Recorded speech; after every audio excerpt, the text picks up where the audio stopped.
All right, so in 1807, Jefferson persuades Congress to pass an embargo of the British. The embargo stunk because the Brits found other trade partners in Latin America, and it really bankrupted some American merchants. So in 1807, Jefferson says, "Hey, Congress, can we pass an embargo of the British?" And they do. It stinks because the British go down to Latin America, they got other people to trade with, but it bankrupts American merchants. If you want to know more about Thomas Jefferson, there you go. Now in 1810, Congress passes Macon's Bill number 2. It was number 2, not number 1, which was meant to resume trade with the British and the French while getting them to recognize American neutrality. So Congress passes Macon's Bill number 2 in an effort to resume trade with the British and the French while getting them to recognize American neutrality. And if you want to actually read some of Macon's Bill number 2, there you go. Now the bill pledges to restart trade restrictions against whichever country did not agree. The French agree first, even though they had no intention of honoring the agreement. So the agreement angers the British. They hate the French. And their threats motivated the French to withdraw altogether from the agreement. So the bill pledges to restart trade restrictions against whichever country doesn't agree to the terms in Macon's Bill number 2. The French say, yeah, we'll agree to it, even though, we're not going to do anything about it. So the agreement pisses off the British, and their threats motivated the French to withdraw altogether. Now in 1811, the native Tecumseh said, heck no, to the U.S.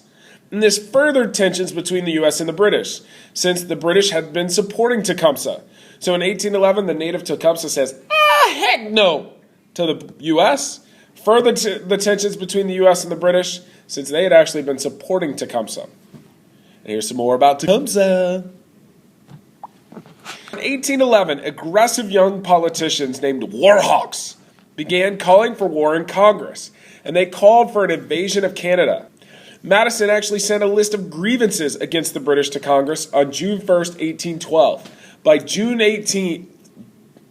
So it was June 1st, 1812, and by June 18th, Congress had voted to declare war. So in 1811, warhawks are pushing for a war with the British and an invasion of Canada. Madison sends the list of grievances on June 1st, 1812. By June 18th, they had declared war. And now we're in the I kill you time. Oh, if you want to know more about a little old guy named Madison, there you go. Now, Jefferson became Madison's advisor, and he pushed for an invasion of Canada. They tried several times, but between 1812 and 1813, but they were turned away. They got their hindquarters kicked by smaller bands of British and natives because the Americans didn't have a lot of training. So Jefferson becomes Madison's advisor. He pushed for that invasion of Canada. They try several times between 1812 and 1813, and they get their hindies kicked by little groups of British and the Indians because they were better trained. So they had killed you. Now, at the beginning of the war, the British fight a defensive war because they're still fighting Napoleon in Europe. They're fighting the Napoleonic Wars. And so the U.S. lack of training, the Brits were able to fight this defensive war and be kind of successful. So at the beginning of the war, the Brits are fighting a defensive war because they're still fighting over in Europe with good old little short guy Napoleon. And here's some more about the Napoleonic Wars. Now, the U.S. does have some small successes, such as the small U.S. Navy performed pretty well against the British. And Andrew Jackson, who's going to become president, defeats British-supported natives in Florida. So the U.S. does have some small successes. Jackson defeated the British-supported natives in Florida, and the Navy did okay. And here's some more on Andrew Jackson. Oh, wait, I have more. In 1814, the defeat of Napoleon brings a wave of British troops over to America. So now they can go on the offensive. They can attack. So Napoleon losing brings a wave of British troops over, and now they can attack. All right, this is Keep It Moving. This is all about territories.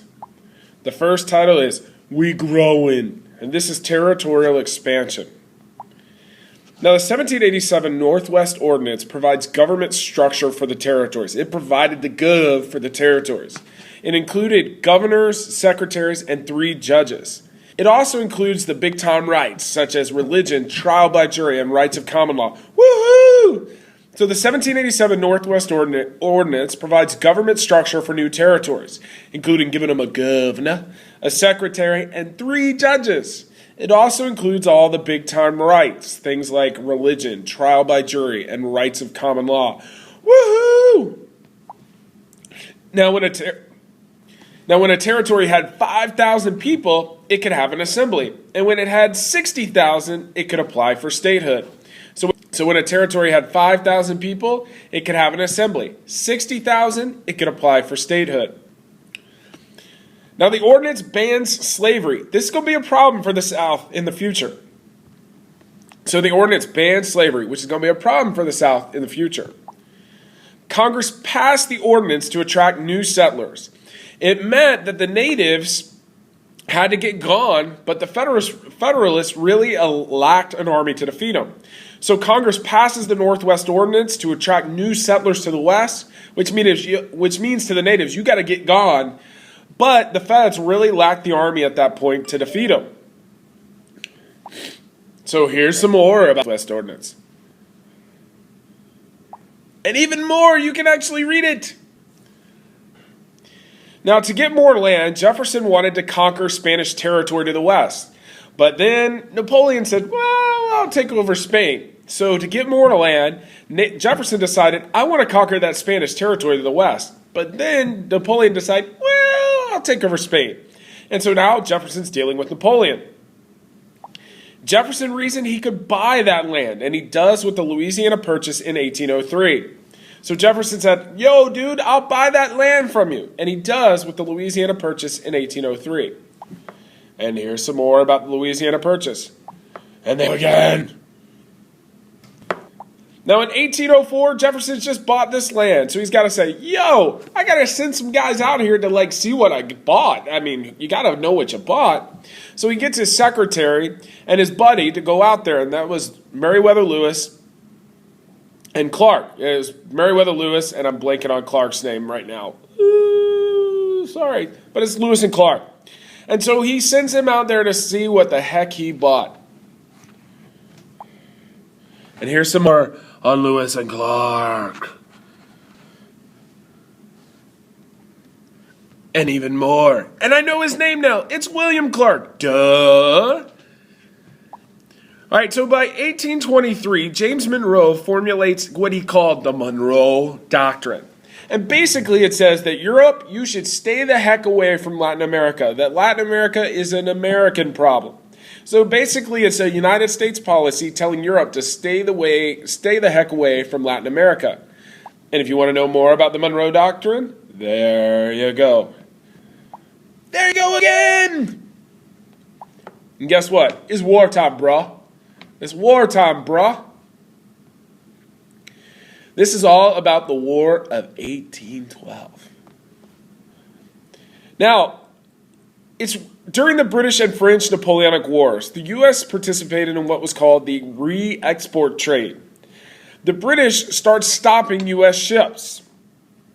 And they told these U.S. sailors, they said, yo, dude, you're going to sail for us now. And this term was called impressment. Because if they didn't sail for them, it was, you're going to be in big trouble and going to be hurt.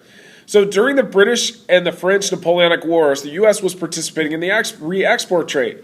The British would stop U.S. ships and told U.S. sailors, you're now British sailors.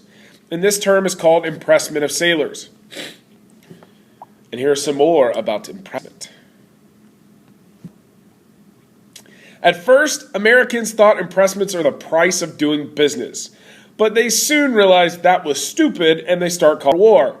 So at first, Americans thought that, yo, this is the price of doing business. But they soon realized that's stupid and they start calling for war. So the Americans actually fought better on the defensive. The British did, however, capture Washington, D.C., and they burned the White House and the Capitol to the ground.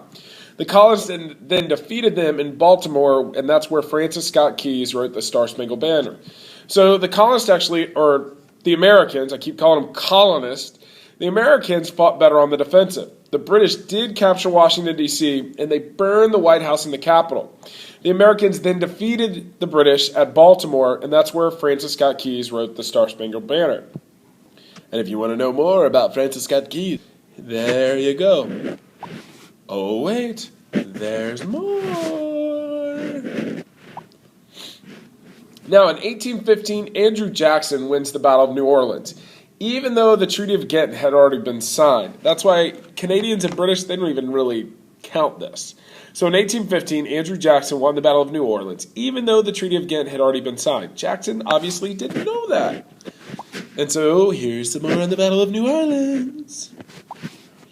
Now, the treaty that ends the War of 1812 did little to change the relationship between the Brits and the French and America. So the treaty that ended the war did little to change the relationships.